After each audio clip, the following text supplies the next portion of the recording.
Forgiveness is a gift that we can give to others. ఇతరులకు ఇవ్వగలిగిన best గిఫ్టే forgiveness. దేవుడు మన పాపములను క్షమించాడు, మనలను నీతిమంతులుగా చేశాడు, తన బిడ్డలుగా మనల్ని ఆయన ఏర్పరచుకున్నాడు. అందుకు మనం సంతోషిస్తున్నాం. దేవునికి స్తోత్రం. Forgiveness is a gift because somebody is longing to have it. Forgiveness is a gift because we can freely give that gift of forgiveness. మన దానిని మనస్ఫూర్తిగా ఇవ్వచ్చు, దానికి డబ్బు ఖర్చులు కూడా లేదు. Forgiveness is the precious gift than any other gift. అన్ని గిఫ్టుల కన్నా శ్రేష్టమైన గిఫ్ట్. పరిశుద్ధ వాక్యంలో యోహాను పత్రిక మొదటి అధ్యాయం 9వ వచనాన్ని మనం చదువుదామండి. మన పాపములను మనం ఒప్పుకొని ఎడల ఆయన నమ్మదగిన వాడును నీతిమంతుడును గనక ఆయన మన పాపములను క్షమించి సమస్త దుర్నీతి నుండి మనలను పవిత్రులుగా చేయును. దేవునికి స్తోత్రం.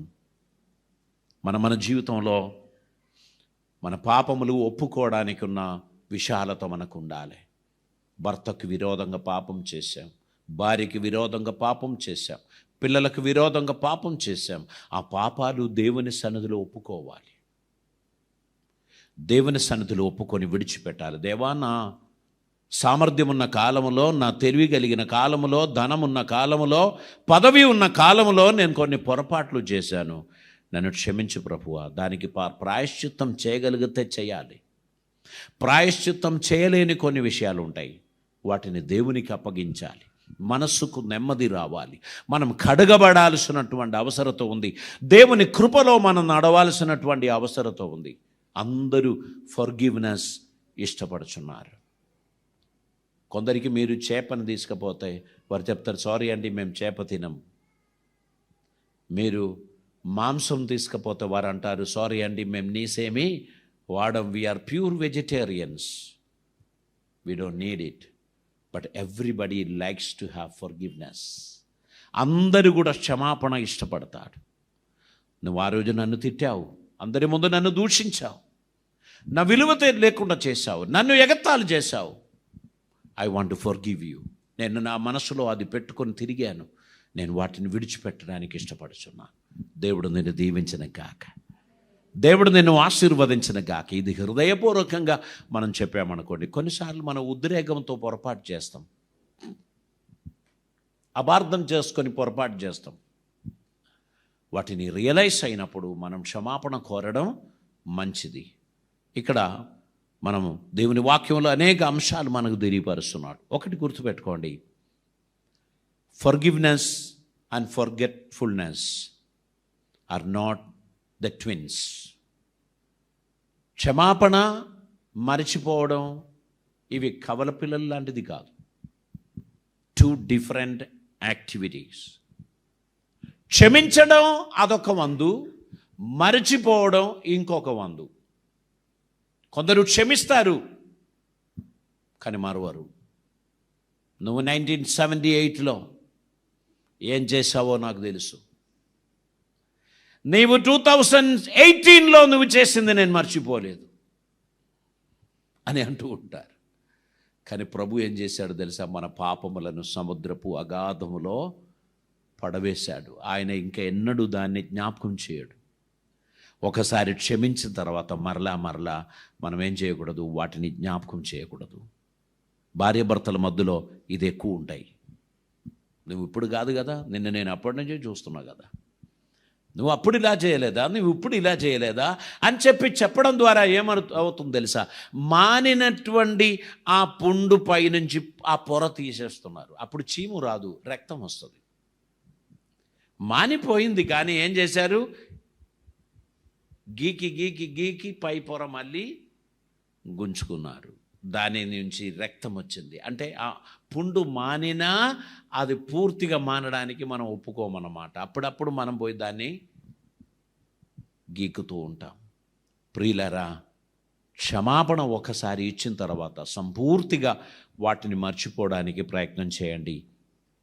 మనము గుర్తుపెట్టుకోవాల్సింది, మన ఆత్మీయ జీవితం అభివృద్ధి పొందాలి.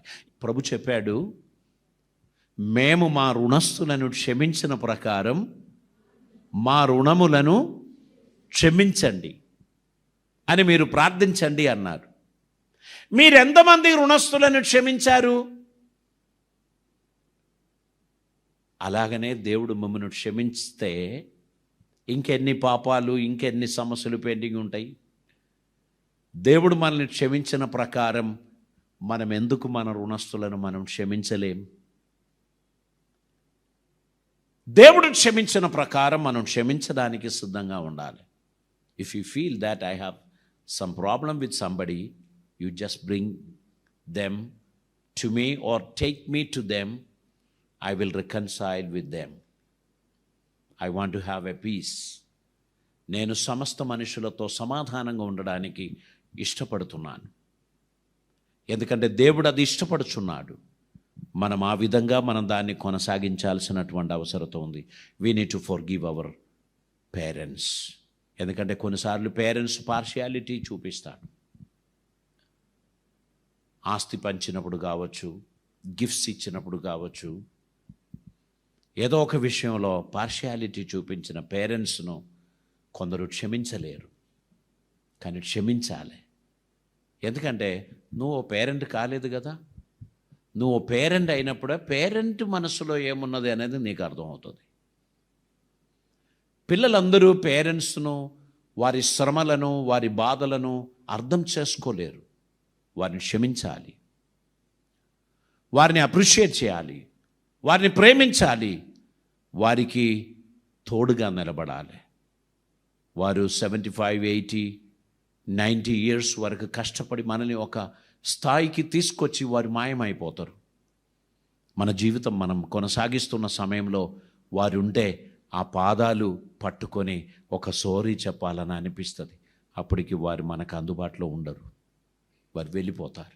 ఇప్పుడు వారు మీ దగ్గర ఉన్నప్పుడు ఆ పని చేయండి. ఇప్పుడు వారు మీకు సన్నిహితంగా ఉన్నప్పుడు ఆ పని చేయండి. ప్రతిరోజు అరవడం, గుణగణం, సనగడం, ఇవన్నీ చేసి వారిని గాయపరిచి మళ్ళీ వారు చనిపోయిన తర్వాత అన్నదానాలు, వస్త్రదానాలు దేవుడు అదేది కూడా ఆశించడు. If you are a believer, you need to understand after the death there is nothing for that soul. వారి కోసం తల్లిదండ్రుల పేరు మీద అన్నదానాలు, వస్త్రదానాలు, భూదానాలు ఏమీ ప్రయోజనం లేదు. వారు బ్రతికి ఉన్నప్పుడు, వారు చూస్తూ ఉన్నప్పుడు చేయండి ఆ పనులు. తల్లిదండ్రులు సంతోషించును గాక. వారి బ్రతికి ఉన్నప్పుడు వారి పక్కన కూర్చొని 2 మంచి మాటలు చెప్పండి. థ్యాంక్ యూ అమ్మా, నువ్వెంతో కష్టపడ్డావు, నన్ను ఈ స్థితికి తీసుకొచ్చే దాంట్లో నీ పాత్ర చాలా గొప్పది, నేను దాన్ని గమనించలేదు, గుర్తించలేదు, నన్ను క్షమించండి. నువ్వు ఎంత గొప్పది, నువ్వెంత గొప్ప వ్యక్తిత్వం, నేను నిన్ను చాలాసార్లు అర్థం చేసుకోలేకపోయాను, నన్ను క్షమించండి అని ఒక మాట చెప్పండి. వారి మనసుకి ఎంత నెమ్మది, వారి గుండె బరువు దిగిపోతుంది. వారి కలవరంతో ఉన్నటువంటి ఆ జీవితానికి నెమ్మది దేవుడు కలుగచేస్తారు. కాబట్టి మన జీవితము దేవునికి మహిమార్థంగా ఉండడానికి తగినట్లు మనం సమర్పించాల్సినటువంటి అవసరత ఉంది. మన ఆత్మీయ జీవితం దేవునికి ప్రీతికరమైనదిగా ఉండాలి. కొంతమందికి తెలియని సబ్జెక్ట్, ఒక బిజినెస్ గురించి ఎక్స్ప్లెయిన్ చేశారు, టోటలీ అర్థం కాలే. కానీ ఏ నిర్ణయం తీసుకుంది? నువ్వే కదా చెప్పేది, నాకు అర్థం అవడం ఎందుకు, నిన్ను నేను నమ్మనా? అరే మనం చిన్నప్పటి నుంచి కలిసి పెరిగినాం, నువ్వు నన్ను మోసం చేస్తావా? ఓకే, గో హెడ్, నేనేం చేయాలి? బ్లాంక్ చెక్ సైన్ చేసి ఇచ్చాడు. స్టార్ట్ చేసుకో. ఉన్న డబ్బంతా ఒడగొట్టి పని చేసుకుంటూ వస్తే ఇప్పుడు ఏం చెయ్యాలో తెలియదు.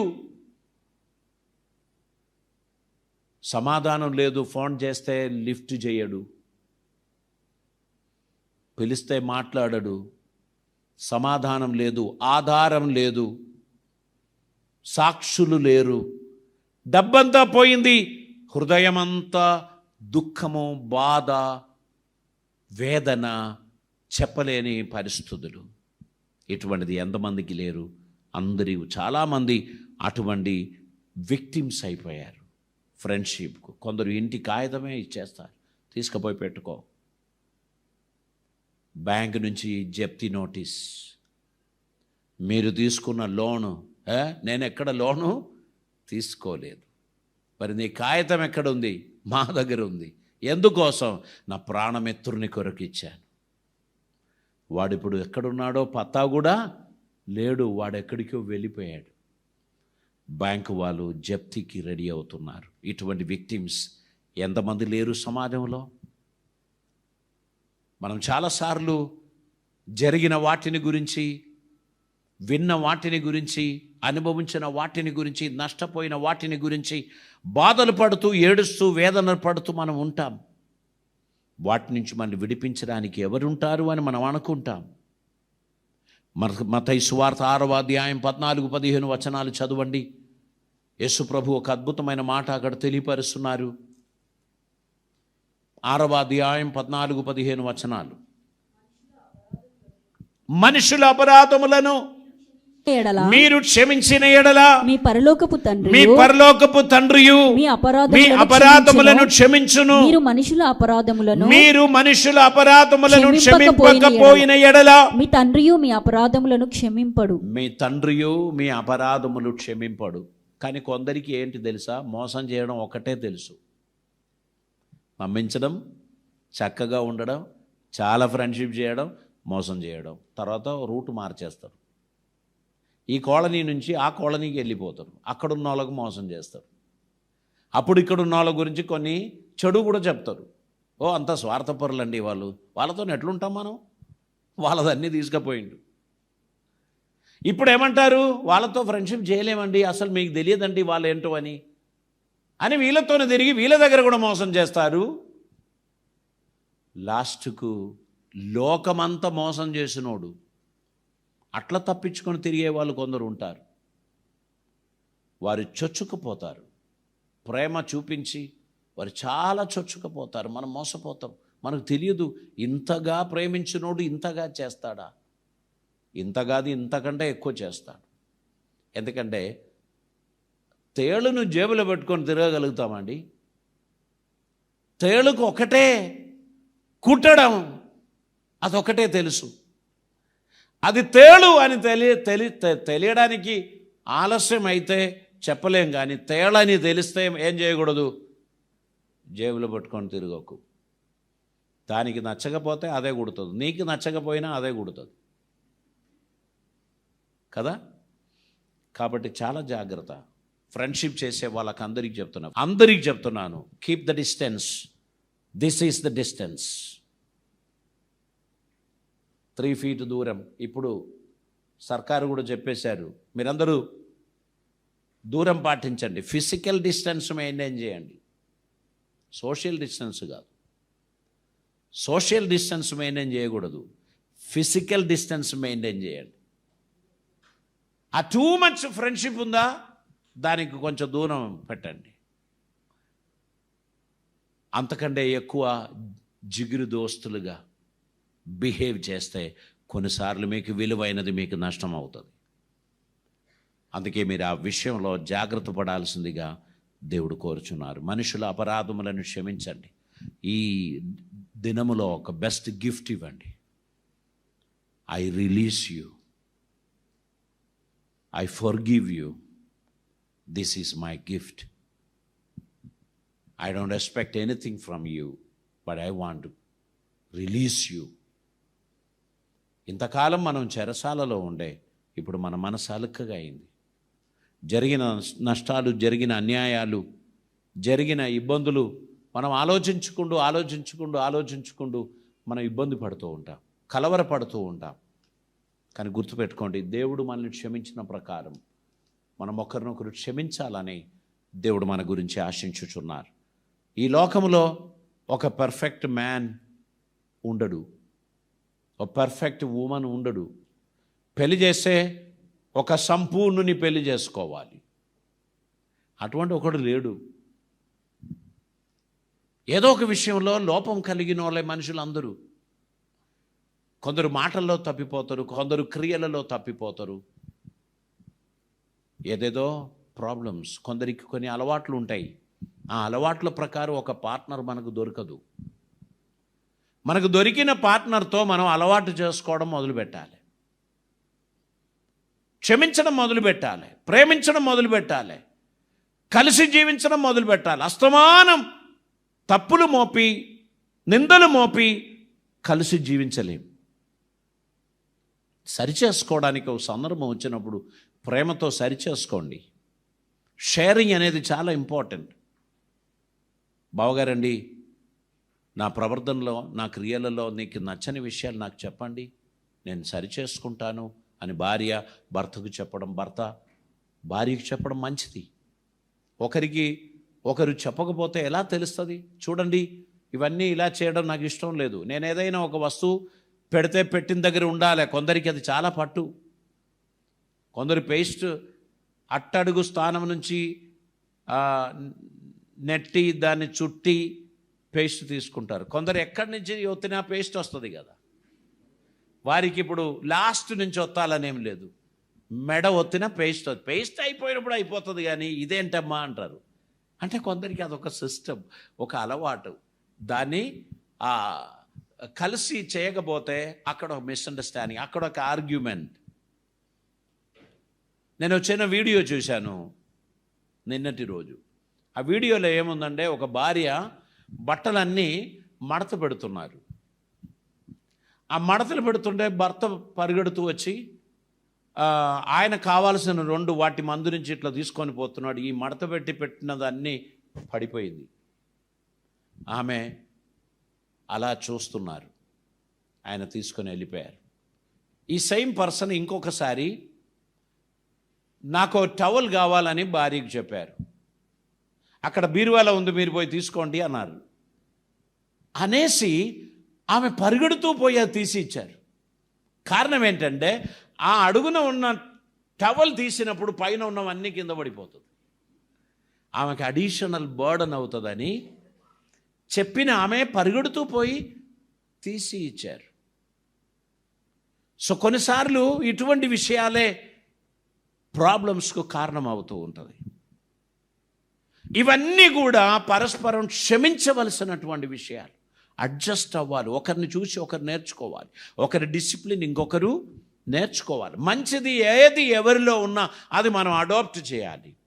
నాకు ఆ విషయం ఫలానా వ్యక్తి నేర్పించారండి అని చెప్పడానికి సిగ్గుపడాల్సిన అవసరం లేదు.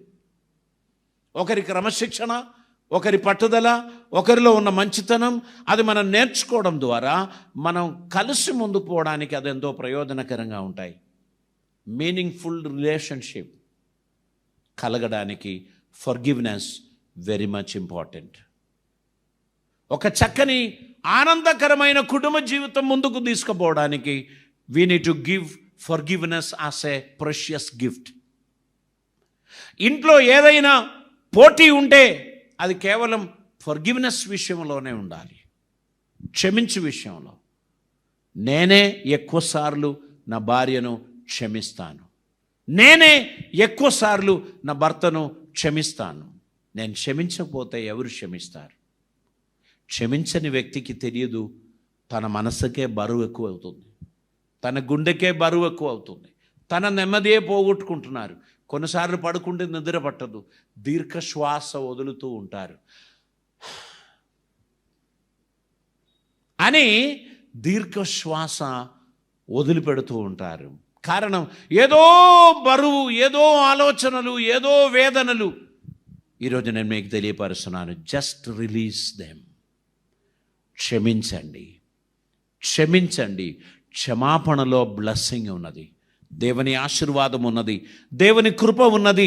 మనము క్షమించుట ద్వారా ఫెలోషిప్ మనం ఎంజాయ్ చేయొచ్చు.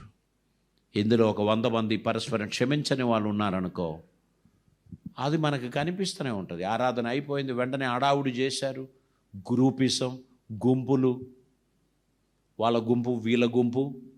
నో గుంపు, one family. Praise the lord. If anybody wants to make a small group inside this church, you need to recognize that is from the devil, it's not from the Lord. We don't have any intimacy, special intimacy with anyone If you are one to grab people for a group, then you are dangerous. దేవుడు ఏర్పరిచిన సంఘములో మనమందరము family members అని మనం గుర్తుపెట్టుకోవాలి. దేవుని సంఘములో నా గుంపు, నా వారు అనేవారు ఎవరు ఉండరు, మనవారే ఉంటారు.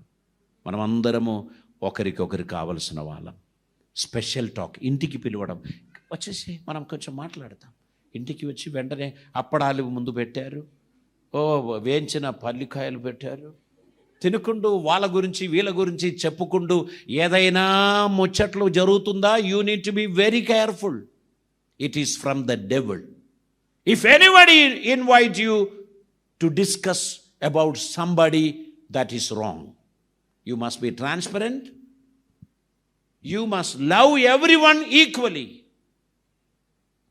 మన కొంతమందితో కొంత ఇంటిమేట్ ఫ్రెండ్షిప్ ఉంటుంది. ఎట్లా అంటే, ఇప్పుడు నేను ఒక పాస్టర్, ఈ సంఘానికి నేను కాపరిని, నాకు ఒక పని జరగాలి, నేను ఒక మెసేజ్ పెట్టాను, ఆ మెసేజ్ 25 మంది విన్నారు, 3 రెస్పాండ్ అయ్యారు. వారు పరిగెడుతూ వచ్చారు, పాస్టర్ గారు మేము చర్చిలో ఉన్నాం, ఏం చేయమంటారు? ఆ పలానా పనులు ఉన్నాయండి. వాళ్ళు అది చేసేసారు, 1 అవర్లో కాల్ చేశారు, వర్క్ ఈజ్ డన్, అయిపోయింది. Definitely I will have a natural intimacy with them. వాళ్ళు నా మాట వినిన వారు, నాకు రెస్పాండ్ అయిన వారు, నాకు విధేయత చూపించిన వారు, నా పని చేసిన వారు, వారితో నాకు డెఫినెట్లీ ఒక ఇంటిమసీ ఉంటుంది. కానీ I cannot hate somebody and love someone. ఒక సంఘ కాపరిగా I must love everyone equally. Otherwise I cannot be a successful pastor anymore. నేను ఒక సక్సెస్ఫుల్ సేవకునిగా గత 37 సంవత్సరాలుగా పరిచర్యలో ఒక్క సంఘానికి కాపరిగా ఉంటున్నాను అంటే దాని అర్థం I keep my distance equally. నేను నా ఎడము ఈక్వలీ మెయింటైన్ చేస్తాను గనుక ఐ డోంట్ హ్యావ్ ఎనీ ఫేవరిట్స్. అందరూ my children, everybody is my friend, everybody is my family. If anybody call me, I will attend the call. ఎవరైనా ఏదైనా ఒక సహాయం కొరకు అప్రోచ్ అయితే డెఫినెట్లీ చేయగలిగినదైతే నేను చేస్తాను. Otherwise I will give good advice. వారికి బెస్ట్ అడ్వైస్ ఇస్తాను. వారిని నిలబెట్టడానికి, వారిని కట్టడానికి ప్రయత్నం చేస్తాను. కొన్ని ఫ్యామిలీలో మిస్అండర్స్టాండింగ్స్ ఉంటాయి. మేము వారితో కూర్చుంటాం, మాట్లాడుతాం, వారు చాలా హ్యాపీగా అయిపోతారు. సో ఇది చాలా అవసరం. మనం ఈ కుటుంబం పరస్పరం క్షమించు వారిగా ఉండాలి. ఎవరి మీద కూడా మీరు పగ పెట్టుకోకండి. కుటుంబ సభ్యులు కావచ్చు, నైబర్స్ కావచ్చు, సంఘ సభ్యులు కావచ్చు, మీతో ఉన్న కొలీగ్స్ కావచ్చు, మీ బాస్ కావచ్చు, మీ సబార్డినేట్ కావచ్చు. పగ పెట్టుకోకండి, కోపతాపాలు పెట్టుకోకండి. If you want to speak to them personally and straight. కొన్ని విషయాలు నేను ఇక్కడి నుంచి మాట్లాడుతాను, అది అందరికీ ఉన్నటువంటిదే. కొన్ని విషయాలు నేను ఇండివిజువల్లీ పిలిపించి నా ఆఫీసులో కూర్చొని నేను మాట్లాడతాను, అది పర్సనల్. ఉద్దేశం ఒకటే, మన మధ్యలో ఇల్నెస్ ఉండకూడదు, సిక్నెస్ ఉండకూడదు, కన్ఫ్యూజన్స్ ఉండకూడదు. మనమందరం దేవునికి ఇష్టలుగా నడవాలి, దైవ చిత్తం నెరవేర్చాలి, దేవునికి ప్రయోజనకరమైన బిడ్డలుగా మనం నడవాలి, దేవుని సంతోషపెట్టు వారిగా మనం ఉండాలని ప్రభు కోరుచున్నారు. దేవునికి స్తోత్రం. తల్లు వంచుదాం, ప్రార్థన చేద్దాం.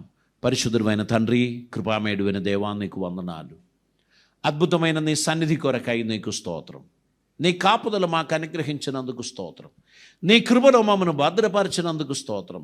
నీకిష్టులుగా మమ్మల్ని తయారు చేసినందుకు స్తోత్రం. మా పాపములను, దోషములను క్షమించినందుకు స్తోత్రం. నీ రక్తము ద్వారా మమ్మల్ని కడిగి శుద్ధి చేసినందుకు స్తోత్రం.